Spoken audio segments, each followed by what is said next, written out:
Assalamualaikum warahmatullahi wabarakatuh. Perkenalkan, nama saya Oki Rahmatullah. Di sini saya akan menjelaskan bagian bab pengertian ilmu pendidikan.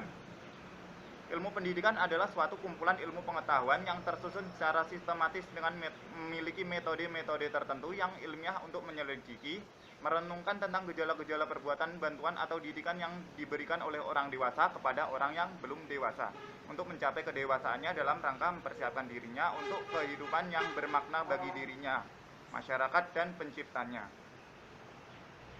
Nah, sebenarnya pengertian pendidikan itu lebih luas dari hanya sekedar aktivitas belajar mengajar di depan kelas. Makna pendidikan menyempit pada aktivitas pengajaran di sekolah karena sering dihubungkan dengan aktivitas formal. Salah satu ahli pendidikan, Charter Fegood, mendefinisikan pendidikan dalam dua konteks. Pertama, pendidikan dapat dipahami sebagai seni, praktik, atau profesi sebagai pengajar. Yang kedua, pendidikan dapat dipahami sebagai ilmu yang sistematis atau pengajaran yang berhubungan dengan prinsip dan metode-metode mengajar, pengawasan, dan pembimbingan murid. Istilah lain yang bisa digunakan secara bergantian untuk menyebut pendidikan adalah pedagogi. Definisi pendidikan sebagai aktivitas formal lebih relevan dijelaskan menggunakan istilah pedagogi. Nah, pada titik ini kita harus berhati-hati membedakan antara pendidikan sebagai aktivitas manusia dengan pendidikan sebagai ilmu pengetahuan. Nah, untuk pendidikan sebagai ilmu pengetahuan, sekali lagi yang lebih cocok untuk menyebutnya adalah pedagogi. Sekian, terima kasih. Persyaratan pendidikan sebagai ilmu. Struktur ilmu pendidikan yang masih dalam keadaan berkembang dalam menghadapi tantangan zaman tidak perlu menjadikan kita ragu akan eksistensinya sebagai ilmu. Ilmu adalah suatu pengetahuan yang disusun secara kritis, metodis, dan sistematis, yang berasal dari observasi, studi, dan eksperimentasi. Untuk menentukan hakikat dan prinsip-prinsip yang dipelajari, suatu kawasan studi dapat menampilkan diri sebagai suatu disiplin ilmu bila memenuhi 3 syarat berikut. Yang pertama, memiliki objek studi berupa material dan formal. 2, memiliki sistematika. Dan yang ketiga, memiliki metode. Objek material pendidikan adalah perilaku manusia. Perilaku manusia dapat dilihat dari segi pendidikan dan segi-segi yang lain seperti segi psikologis, sosiologis, dan antropologis. Psikologis adalah ilmu yang mempelajari perilaku manusia. Sosiologi adalah ilmu yang mempelajari perilaku manusia dalam kelompok. Dan antropologi adalah ilmu yang mempelajari perilaku manusia sebagai makhluk biososial, yaitu makhluk yang berbudaya.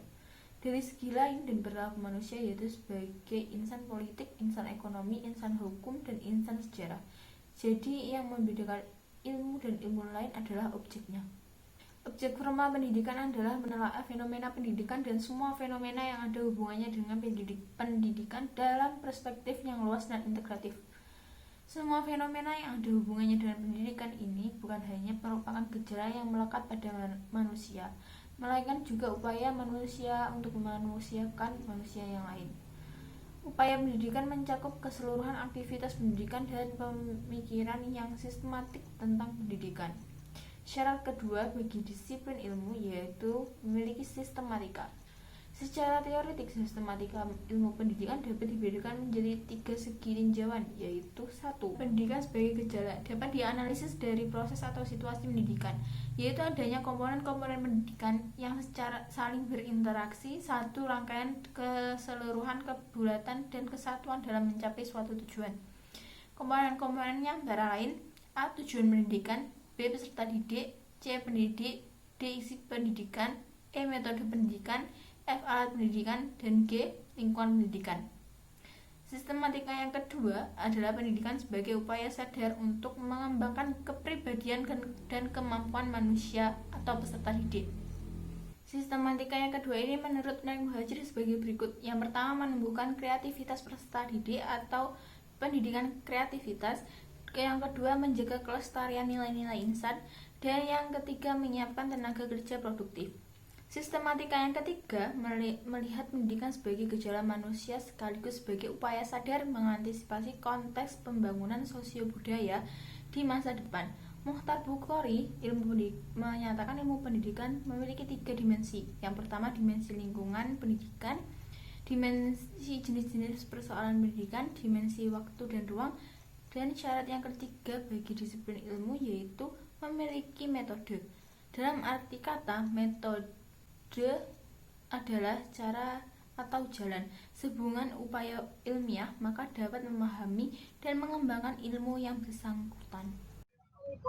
Sifat-sifat ilmu pendidikan. Pendidikan sebagai ilmu juga memiliki beberapa sifat, antara lain yang pertama, ilmu pendidikan bersifat empiris, artinya ilmu pengetahuan tersebut didasarkan pada observasi kenyataan, akal sehat, serta hasilnya tidak bersifat spekulatif, atau dengan kata lain berdasarkan sumber yang dapat dilihat langsung secara materi atau wujud fisik.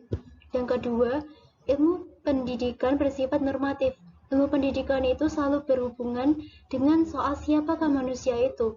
Pembahasan mengenai siapakah manusia biasanya termasuk bidang filsafat, yaitu filsafat antropologi. Pandangan filsafat tentang manusia sangat besar pengaruhnya terhadap konsep serta praktik-praktik pendidikan. Karena pandangan filsafat itu menentukan nilai-nilai luhur yang dijunjung tinggi oleh seorang pendidik yang melaksanakan pendidikan. Nilai yang dijunjung tinggi ini dijadikan norma untuk menentukan ciri-ciri manusia yang ingin dicapai melalui praktik dan pengalaman mendidik. Tetapi secara normatif bersumber dari norma masyarakat, juga dari kenyataan keagamaan yang dianut oleh seseorang. Nilai-nilai yang dijunjung tinggi dalam pandangan manusia, seorang atau sesuatu bangsa itulah yang dijadikan norma atau kriteria untuk mendidik. Yang ketiga, ilmu pendidikan bersifat historis karena menguraikan teori sistem sepanjang zaman dan kebudayaan serta makna filosofi yang berpengaruh pada zaman tertentu. Yang keempat, ilmu pendidikan bersifat praktis. Ilmu pendidikan bersifat praktis berisikan pemikiran dan ketentuan yang berupa solusi atau bentuk tindakan pendidik berkaitan dengan kegiatan pendidikan. Yang kelima, ilmu pendidikan bersifat rohani. Ilmu pendidikan bersifat rohani karena selalu memandang peserta didik sebagai makhluk yang bersusila dan ingin menjadikan peserta didik tersebut sebagai makhluk yang beradab atau berbudaya. Implikasi pendidikan sebagai ilmu. Apa sih implikasi itu? Implikasi adalah akibat yang timbul dari penerapan suatu program atau kebijakan. Jadi, implikasi pendidikan sebagai ilmu adalah akibat yang timbul dari penerapan pendidikan sebagai ilmu. Saya akan menyebutkan implikasi atau akibat dari pendidikan sebagai ilmu.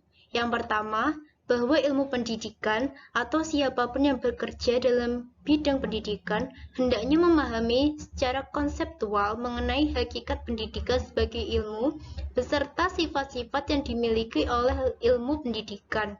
Yang kedua, berdasarkan pemahaman yang benar tentang ilmu pendidikan, diharap orang lalu mempunyai kesadaran atau kemauan untuk ikut mengembangkan ilmu pendidikan tersebut ke arah yang diidealkan. Yang ketiga, pengembangan ilmu pendidikan ke arah yang diidealkan mensyaratkan pentingnya ilmuwan pendidikan dan siapapun yang bekerja di bidang pendidikan memiliki kata hati akademik untuk sungguh-sungguh mengembangkan ilmu pendidikan dengan berdasarkan pada asas-asas moral keilmuan dan etika keilmuan yang berlaku, seperti bahwa pengembangan ilmu pendidikan hendaknya dilakukan dalam rangka mencari kebenaran, dilakukan dengan penuh kejujuran, mengandalkan argumentasi yang rasional, tidak merendahkan kuadrat dan martabat manusia, dan lain sebagainya.